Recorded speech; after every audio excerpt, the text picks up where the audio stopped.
ये टीचमेंट पे online classes लेते हैं। लखनऊ के बेस्ट रिजल्ट्स लाने वाले गुप्ता सर अब आगरा, कानपुर, बनारस, बरेली सब शहरों के स्टूडेंट्स के चहेते हो गए हैं।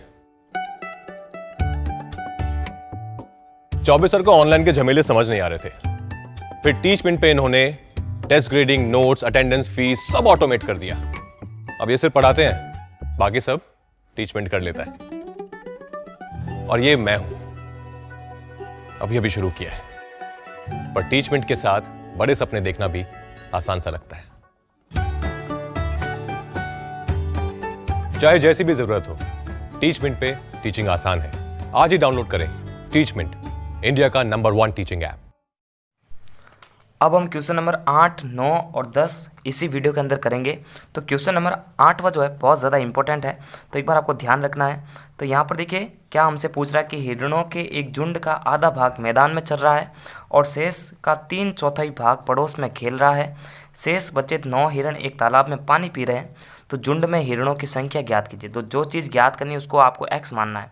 माना कि हिरणों की संख्या x, लेकिन उससे पहले भी आप देखिए कि एक झुंड में से, ठीक है, मतलब एक ही झुंड के अंदर कुल हिरण है और कुल हिरण में से आधा भाग चल रहा है, आधा भाग उसी का शेष भाग, शेष 3/4 भाग पड़ोस में खेल रहा है, बचे हुए 9 हिरण पानी पी रहे हैं। तो आपको यहाँ पर देखिए झुंड में हिरणों की संख्या का पता लगाना है। उससे पहले आपको जो है मान लीजिए कि हिरणों की कुल संख्या, आप इस लाइन को मान लेना, ठीक है। तो माना कि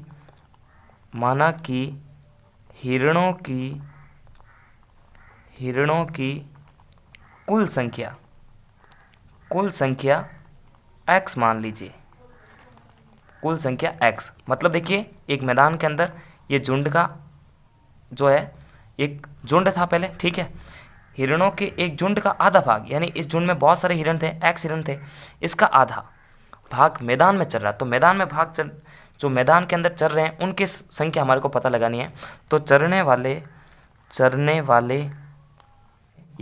वाले हिरणों की संख्या, यानी जो हिरण चल रहे हैं उनकी संख्या कैसे पता लगाएंगे, यानी कुल में से ही आधा भाग निकाल देंगे, यानी x माइनस x/2।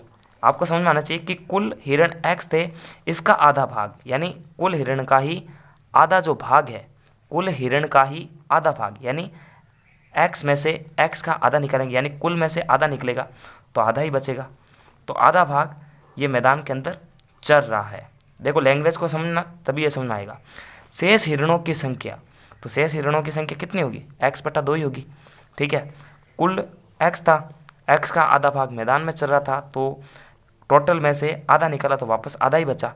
अब ये कह रहा कि शेष का 3/4 भाग, शेष कितना है ये वाला, शेष का 3/4 भाग जो है खेल कूद कर रहा है। तो खेल कूद करने वाले हिरणों की संख्या, खेल कूद करने वाले हिरणों की संख्या, ठीक है। तो यहाँ पर ध्यान देना आपको, खेल कूद करने वाले हिरणों की संख्या।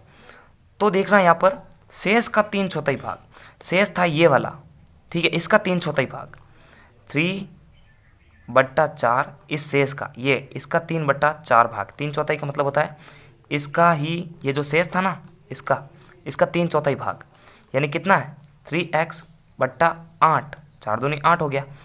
अब ये कह रहा है कि शेष बच्चे 9 हिरण एक तालाब में पानी पी रहे हैं। अब शेष बच्चे 9 हिरण कैसे, देखो वापस इस क्वेश्चन पर फोकस करना, ठीक है, कि कुल हिरण थे x, इसमें से आधा झुंड चला गया चरने के लिए, ठीक है। और फिर जो है खेल कूद करने वाले जो हिरण थे वो आधे के, इसके 3/4 भाग खेल कूद में लग गए। वापस जो 9 हिरण बच रहे हैं ना, वो किस तरह से बच रहे हैं कि इसी में से इसका ही 3/4 भाग जब गया होगा तब 9 हिरण तालाब में पानी पी रहे होंगे, यानी शेष भाग, ठीक है। तो आधे में से ही आधे का 3/4 भाग निकाला, ठीक है। तो बचे हुए 9 हिरण किस तरह से लिखेंगे अपन, शेष 9 हिरण जो है वो प्रश्नानुसार लिखेंगे, प्रश्नानुसार शेष 9 हिरण कि आधे में से ही आधे का 3/4 भाग निकालने पर बचने वाले हिरण पानी पी रहे होंगे, ठीक है। तो देखिए आधे में से ही आधे का 3/4 भाग ये निकाल चुके अपन, यानी 3x/8 8, ये है 9 हिरण के बराबर। तो ये इक्वेशन तैयार होगी। इस इक्वेशन के बेस पर जो है हम इस क्वेश्चन को सॉल्व कर पाएंगे। तो देखो, इसको इससे इंटू कर दो, इसको इससे इंटू, और इन दोनों को एक दूसरे से इंटू करो। 8 इंटू एक्स होगा 8x, 2 इंटू 3x 6x, और 8 दूनी 16 हो जाएगा, बराबर में 9। तो देखो 8x में से 6x निकलेगा, 2x बचेगा, बट्टे के अंदर 16 है और 9 है। ये देखो इसको काट सकते हैं, 2 एकम 2, 2 आटे 16, यानी x बट्टा 8 के बराबर में है 9। इसको इंटू कर दो तो x का मान आ जाएगा x बराबर 8 9 72। तो x जो है कुल हिरणों की संख्या थी 72। ठीक है, ये क्वेश्चन बहुत कन्फ्यूजन वाला क्वेश्चन है, इसको एक दो बार आपको समझना पड़ेगा। वापस मैं आपको समझाना चाहूँगा रिपीट करते हुए कि मान लीजिए टोटल संख्या थी हिरणों की x में से आधा चला गया, आधा भाग मैदान में चरने चला गया। ठीक है, फिर शेष कौन सा, जब आधा निकाल देंगे ना बट कुल में से तो आधा बचेंगे, इसका मतलब शेष ये है। शेष का 3/4, इसी का ही 3/4 पड़ोस में खेल कूदने करने चला गया। ठीक है, शेष 9 हिरण। अब शेष 9 हिरण कब बचते हैं, जब इस शेष में से ही शेष का 3/4 भाग बाहर निकलता है। शेष में से ही, देखो यहाँ पर शेष में से ही शेष का 3/4 भाग, यानी देखो शेष का 3/4 भाग यानी 3/4 भाग जब चला जाता है, यानी चला जाना का मतलब है कि माइनस हो जाता है। ये शेष है, देखो यहाँ पर ध्यान दो, शेष में से ही शेष का 3/4 भाग बाहर निकला तो बचने वाले हिरण थे 9। तो ये इक्वेशन तैयार हो गई। ठीक है, इसको एक दो बार रिपीट करो तब जाके ये क्वेश्चन दिमाग में आएगा। अब अपन क्वेश्चन नंबर 9 है उसको सॉल्व करते हैं। ये कह रहा है कि दादाजी की आयु अपनी पोती की या पौत्री की आयु की 10 गुनी है। यदि उनकी आयु पौत्री की आयु से 54 वर्ष अधिक है तो उन दोनों की आयु ज्ञात कीजिए। जो नाम बाद के अंदर आता है उसको x मानना है। तो बाद के अंदर नाम आया पौत्री का, तो माना कि पौत्री की आयु जो है उसको आपको x वर्ष मानना है, क्योंकि आयु वाला क्वेश्चन हमेशा वर्ष में मापा जाता है, तो x वर्ष। अब कह रहे कि पौत्री की आयु की 10 गुनी है, तो दादाजी की आयु भी तो पता लगानी है। तो दादाजी की आयु जो है वो पौत्री की आयु की 10 गुनी, यानी पौत्री की आयु ये है x वर्ष, इसकी 10 गुनी मतलब 10x। ठीक है, अब अगली कंडीशन पढ़ते हैं। यदि उनकी आयु पौत्री की आयु से 54 वर्ष अधिक है, उनकी आयु, किनकी आयु, दादाजी की। तो प्रश्नानुसार देखना, प्रश्नानुसार दादाजी की आयु, ये दादाजी की आयु 10x वर्ष, ये पौत्री की आयु x वर्ष, इससे 54 वर्ष अधिक है, तो ये इक्वेशन तैयार है।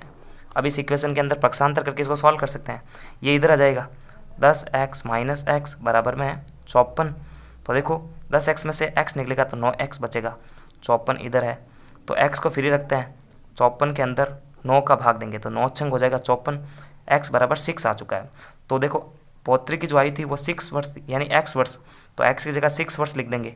और दादाजी की आयु थी 10 इंटू एक्स, तो 10 इंटू एक्स की जो वैल्यू है ना 6, 60, तो 60 वर्ष हो गई दादाजी की आयु और पौत्री की आयु हो जाएगी 6 वर्ष। इसके अगले वाला है वो भी सॉल्व कर लेते हैं, ये भी बहुत सिंपल है। तो देखिए अमन की आयु, ठीक है, अमन की आयु अपने पुत्र की आयु से आयु की 3 गुनी है। 10 वर्ष पहले उसकी आयु पुत्र की आयु की 5 गुनी थी, तो दोनों की वर्तमान आयु ज्ञात कीजिए। तो माना कि जो बाद में नाम आता है उसको x मानना, तो पुत्र का नाम बाद में आ रहा है, तो माना कि वर्तमान आयु ज्ञात करनी है। तो माना कि पुत्र की वर्तमान आयु जो है उसको आप x वर्ष मान लो। ठीक है, अब अमन की जो आयु है वो भी पता लगानी, तो अमन की ये वर्तमान आयु पूरी लाइन लिखना। ठीक है, ये पुत्र की आयु की 3 गुनी, यानी ये पुत्र की आयु इसकी 3 गुनी 3x वर्ष। अब अगली कंडीशन पढ़ो, 10 वर्ष पहले उसकी आयु, 10 वर्ष पहले मतलब उसकी आयु पुत्र की आयु की 5 गुनी थी। तो देखो 10 वर्ष पहले अगर पुत्र की आयु में से निकालेंगे तो अमन की आयु में से भी निकालेंगे। ठीक है, तो देखो किस तरह से 10 वर्ष पहले यहाँ पर पूरी लाइन लिखना कि पुत्र की आयु, तो x में से 10 निकल जाएगा और अमन की आयु में से भी जो है अमन की आयु में से भी 10 वर्ष निकालना है, यानी 10 वर्ष पहले पुत्र की आयु, 10 वर्ष पहले अमन की आयु, तो अमन की आयु में से भी 10 वर्ष निकलेगा 3 माइनस 10। इस क्वेश्चन को समझो वापस एक बार। ठीक है, खाली अपन जो है एक में से 10 वर्ष कम नहीं करेंगे, क्योंकि दोनों की आयु साथ साथ में चल रही है। अगर 10 वर्ष पुत्र छोटा होगा तो अमन की आयु में से भी 10 वर्ष कटेगा। तो देखो यहाँ पर ये क्या करा कि 10 वर्ष पहले उसकी आयु पुत्र की आयु की 5 गुनी थी, तो 10 वर्ष पहले इसकी आयु पुत्र की आयु की 5 गुनी। तो देखो इक्वेशन कैसे तैयार होगी, तो प्रश्नानुसार 10 वर्ष पहले देख, तो 10 वर्ष 3x माइनस 10, ये अमन की आयु पुत्र की आयु की, तो 10 वर्ष इसमें से भी घटा x माइनस 10, इसकी आयु की 5 गुनी, तो 5 गुनी इससे इंटू होगा। ठीक है, तो देखो इसको इक्वेशन को सॉल्व करते हैं। 3x minus 10, 5 into x, 5 into 50, ठीक है ना, 5 को 10 से गुणा करेंगे, माइनस का 50 होगा, ये इधर पक्षांतर होगा और ये जो है उधर जाके पक्षांतर होगा। तो 3x माइनस 5x, और ये माइनस का 10 उधर जाएगा तो 50, ये माइनस का उधर जाके प्लस का बनेगा 10। 3x में से 5x निकलेगा तो माइनस का 2x आ जाएगा, और माइनस का 50 और प्लस का 10, प्लस माइनस कैंसिल, तो बड़ी संख्या में से छोटी संख्या घटेगी और बड़ी संख्या का चिन्ह काम आएगा।